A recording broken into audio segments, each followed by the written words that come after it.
হিন্দুর আত্মরক্ষা বাংলাকে বাঁচাতে গেলে আমি আজকে টুইটে এটাই বলেছি কি প্রধানমন্ত্রী আর মোদিজি আর অমিত শাহজিকে বিশেষ নজর দিন। এটা হাসিতে উড়িয়ে দেওয়ার কথা নয়, কিন্তু যেভাবে জিহাদিরা যখন জামাতে ইসলামী লোকেরা বাংলায় অ্যাটাক করবে, যখন বাংলায় কলকাতা দখল করার কথা বলছে, প্রত্যেকটা হিন্দুকে নিজের আত্মরক্ষা করার জন্যে একদম অস্ত্র রাখতে হবে, তলোয়ার রাখতে হবে বাড়িতে, নালে কিন্তু বাঁচার জায়গা নাই। মমতা ব্যানার্জি পুলিশ এই জেহাদিদেরকেই মদত করবে। দিল্লির কথা না বলে কলকাতা দখলের কেন বলছে? এটাই তো সব থেকে বড় ব্যাপার আছে। দিল্লি দখল না করে কলকাতা, আসামকে বলছে না কেন, ত্রিপুরাকে বলছে না কেন? বলছে এই জন্যে কি এখানে অলরেডি জিহাদিরা দখল নিয়ে নিয়েছে কলকাতাকে, বকলমে দখল। পার্ক স্টেশন, মেটিয়া ব্রুজ, রাজাবাজার, এই কাশীপুর, বেলগাছিয়া সবটাই তো দখলে আছে। গোয়েন্দাদের কাছে খবর থাকলেও একটা স্টেট গভর্নমেন্ট যখন সেপারেশনের কথা বলবে, স্টেট গভর্নমেন্ট যখন জিহাদিদেরকে মদত করবে, তখন আপনি কি করতে পারবেন? আমি যে টুইট করেছি যে বিগত দুদিন আগে বাংলাদেশে যে এক্স আর্মিরা যে একটা মিছিল বের করে বলছে 4 দিনের মধ্যে কলকাতা নিয়ে নেবে, এটাকে হাসিতে উড়িয়ে দেওয়ার ব্যাপার নয়। আপনি যদি বিগত 6 বছর 7 বছরের গল্পটা দেখেন, পশ্চিমবাংলা পরিস্থিতিটা কী আছে। পশ্চিমবাংলা মুখ্যমন্ত্রী বিএসএফের বিরুদ্ধে কথা বলেন, তাদেরকে ডিমোরালাইজ করেন, অথচ বিএসএফকে 50 কিলোমিটার এরিয়া অবধি সমস্ত ব্যাপারে ইনভলভমেন্ট করার জন্য আইন পাস হয়েছে। টেররিস্টদের ব্যাপারে, বিদেশিরা কিভাবে ঢুকে যাচ্ছে, তাদের অনুপ্রবেশকারী যারা ঢুকে যাচ্ছে, জেহাদিরা যে ঢুকে যাচ্ছে। কিন্তু বাংলাদেশে, পশ্চিমবাংলায় 9টা বাংলাদেশে যে বর্ডার আছে, 9টা ডিস্ট্রিক্ট কভার করে। 9টা ডিস্ট্রিক্টের ডেমোগ্রাফি অলরেডি বাংলাদেশে মুসলমানরা এসে চেঞ্জ করে দিয়েছে। কোথাও 70%, কোথাও 60%, কোথাও 80%। আর সমস্ত মাফিয়ারা, সব মুসলমান মাফিয়ারা ওখানে জায়গাটা ধরে নিয়েছে। যখন একটা সরকার, ওয়েস্ট বেঙ্গল সরকার, বিএসএফের মুখ্যমন্ত্রী ডাইরেক্ট বিএসএফের বিরুদ্ধে একটা কথা বলছেন, বিএসএফকে ব্যাকফুটে না যাওয়ার কোনো কারণ নেই। সেটা নিয়ে কি বলবেন? দেখুন, আমি যে টুইট করেছি যে বিগত দুদিন আগে বাংলাদেশে যে এক্স আর্মিরা যে একটা মিছিল বের করে বলছে 4 দিনের মধ্যে কলকাতা নিয়ে নেবে, এটাকে হাসিতে উড়িয়ে দেওয়ার ব্যাপার নয়। আপনি যদি বিগত 6 বছর 7 বছরের গল্পটা দেখেন, পশ্চিমবাংলা পরিস্থিতিটা কী আছে। পশ্চিমবাংলা মুখ্যমন্ত্রী বিএসএফের বিরুদ্ধে কথা বলেন, তাদেরকে ডিমোরালাইজ করেন, অথচ বিএসএফকে 50 কিলোমিটার এরিয়া অবধি সমস্ত ব্যাপারে ইনভলভমেন্ট করার জন্য আইন পাস হয়েছে। টেররিস্টদের ব্যাপারে, বিদেশিরা কিভাবে ঢুকে যাচ্ছে, তাদের অনুপ্রবেশকারী যারা ঢুকে যাচ্ছে, জেহাদিরা যে ঢুকে যাচ্ছে। কিন্তু বাংলাদেশে, পশ্চিমবাংলায় 9টা বাংলাদেশে যে বর্ডার আছে, 9টা ডিস্ট্রিক্ট কভার করে। 9টা ডিস্ট্রিক্টের ডেমোগ্রাফি অলরেডি বাংলাদেশে মুসলমানরা এসে চেঞ্জ করে দিয়েছে। কোথাও 70%, কোথাও 60%, কোথাও 80%। আর সমস্ত মাফিয়ারা, সব মুসলমান মাফিয়ারা ওখানে জায়গাটা ধরে নিয়েছে।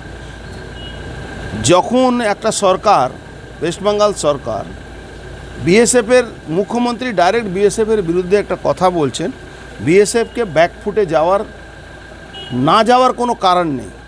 আজকে বাংলাদেশি যে এক্স আর্মিরা যে কথাটা বলেছে কি আমরা 4 দিনের মধ্যে কলকাতা নিয়ে নেব, আপনি দেখুন এদিকে বিগত 7 বছরের মধ্যে মমতা ব্যানার্জি পুলিশকে পেটাচ্ছে মুসলমানরা, ঠাকুরের মূর্তি ভেঙে দিচ্ছে কলকাতার মধ্যে।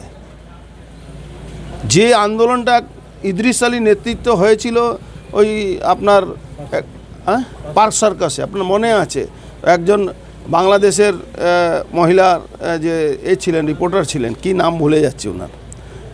তো যেভাবে কলকাতাকে ঘিরে রাখা হচ্ছে, যখন জেহাদিরা অলরেডি যারা জেলে ছিল তাদেরকে ছেড়ে দেওয়া হচ্ছে, জেহাদিরা আপনি দেখুন এখানে একটা এমপিকে খুন করে দেওয়া হলো, বাংলাদেশের একজন এমপিকে খুন করে দেওয়া। তার মানে মোটামুটি জেহাদিদের আন্ডারে কলকাতা কিন্তু চলে গেছে। এই কলকাতা চলে যাওয়াতে যখনই কোনো অ্যাট্যাক হবে, তখনই কিন্তু ওই যখন 1971 সালে ইন্দিরা গান্ধী যখন হামলা করেছিলেন, ইন্দিরা গান্ধীর সরকার যখন ভারতবর্ষ যখন হামলা করেছিল এই পূর্ব পাকিস্তানের উপরে, তার আগে কিন্তু 6 মাস মুক্তিবাহিনী লড়াই করেছিল। এই মুক্তিবাহিনীর রূপটা চেঞ্জ আছে, জেহাদি জামাতে ইসলামী তারা ঢুকে বাংলাকে আস্তে আস্তে আস্তে আস্তে গ্রাস করছে। কেন? স্টেট পুলিশ তাদেরকে বারণ করে দেওয়া হয়েছে, টুপি থাকলেই তাদেরকে বলা যাবে না। আপনি দেখুন, যে কোনো দিন যে কোনো সময় একটা কাউন্সিলরকে সরাসরি গুলি মারতে গেছিলো। কারা মারতে গেছিলো? কাদের থেকে ঝামেলা ছিল? সব জায়গা জমিগুলো পুরোপুরি আস্তে আস্তে যত সরকারি জমি ছিল সবটাকে বকলমে নাম চেঞ্জ করে দখল করে নেওয়া হচ্ছে। হিন্দু আত্মরক্ষা কী হবে?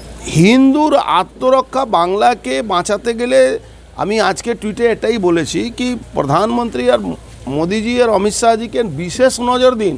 এটা হাসিতে উড়িয়ে দেওয়ার কথা নয়, কিন্তু যেভাবে জিহাদিরা যখন জামাতে ইসলামী লোকেরা বাংলায় অ্যাটাক করবে, যখন বাংলায় কলকাতা দখল করার কথা বলছে, প্রত্যেকটা হিন্দুকে নিজের আত্মরক্ষা করার জন্যে একদম অস্ত্র রাখতে হবে বাড়িতে, নালে কিন্তু বাঁচার জায়গা নাই। মমতা ব্যানার্জি পুলিশ এই জেহাদিদেরকেই মদত করবে। তো দিল্লির কথা না বলে কলকাতা দখলের কেন বলছে? এটাই তো সবথেকে বড় ব্যাপার আছে। দিল্লি দখল না করে কলকাতা, আসামকে বলছে না কেন, ত্রিপুরাকে বলছে না কেন? বলছে এই জন্যে কি এখানে অলরেডি জিহাদিরা দখল নিয়ে নিয়েছে কলকাতাকে, বকলমে দখল। পার্ক স্টেশন, মেটিয়া ব্রুজ, রাজা বাজার, এই কাশীপুর, বেলগাছিয়া সবটাই তো দখলে আছে। গোয়েন্দাদের কাছে খবর নেই। গোয়েন্দাদের কাছে খবর থাকলেও একটা স্টেট গভর্নমেন্ট যখন সেপারেশনের কথা বলবে, স্টেট গভর্নমেন্ট যখন জিহাদিদেরকে মদত করবে, তখন আপনি কি করতে পারবেন? শ্রমিক ভট্টাচার্য আজকে সদস্য সংগ্রহ করতে গিয়ে বলছেন হিন্দুত্ব রক্ষার জন্য বিজেপির সদস্যপদ গ্রহণ করা উচিত। 100 বার ঠিক হচ্ছে। তো ভারতবর্ষকে বাঁচাবার জন্যে, বাংলাকে বাঁচাবার জন্যে, সমস্ত বর্ডার এলাকাকে বাঁচাবার জন্যে, ডেমোগ্রাফি যেভাবে চেঞ্জ হচ্ছে তাকে বাঁচাবার জন্যে ভারতীয় জনতা পার্টির সদস্যতা নেওয়া দরকার। আর হিন্দু রাষ্ট্রের জন্যে ভারতীয় জনতা পার্টিকে সামনে আসা দরকার। সেটা নিয়ে কি বলবেন? দেখুন, আমি যে টুইট করেছি যে বিগত 2 দিন আগে বাংলাদেশে যে এক্স আর্মিরা যে একটা মিছিল বের করে বলছে 4 দিনের মধ্যে কলকাতা নিয়ে নেবে, এটাকে হাসিতে উড়িয়ে দেওয়ার ব্যাপার নয়। আপনি যদি বিগত 6 বছর 7 বছরের গল্পটা দেখেন, পশ্চিমবাংলা পরিস্থিতিটা কী আছে। পশ্চিমবাংলা মুখ্যমন্ত্রী বিএসএফের বিরুদ্ধে কথা বলেন, তাদেরকে ডিমোরালাইজ করেন, অথচ বিএসএফকে 50 কিলোমিটার এরিয়া অবধি